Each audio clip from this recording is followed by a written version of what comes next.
Figure de l'équitation française, Édouard Maté vient d'être mis en examen pour viol pour des faits de viol, d'atteinte sexuelle et de harcèlement, selon les informations du journal du dimanche, JDD. Nouveau scandale. Dans le monde du sport et cette fois-ci c'est l'équitation qui est touchée.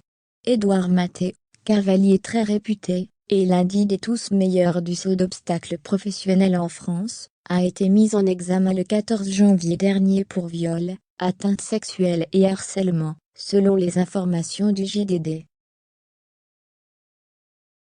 L'homme de 40 ans a également été placé sous contrôle judiciaire à l'issue de sa garde à vue. D'après les informations de nos confrères, 4 femmes, dont plusieurs mineurs au moment des faits, ont porté plainte contre celui qui était également l'entraîneur. Pour l'heure, Édouard Maté conteste fermement les faits qui lui sont reprochés pour les plaignantes.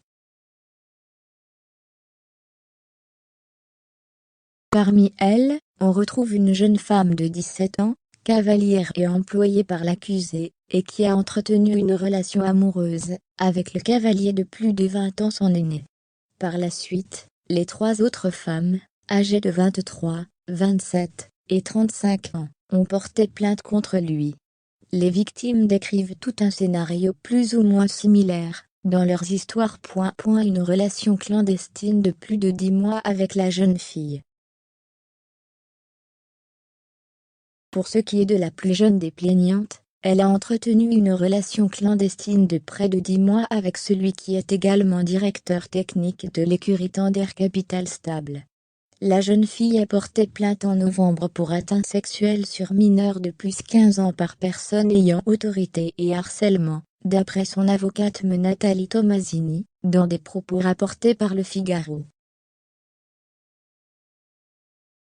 D'après le récit décrit par le JDD, la jeune femme de 17 ans est tombée sous l'emprise amoureuse d'Édouard Maté.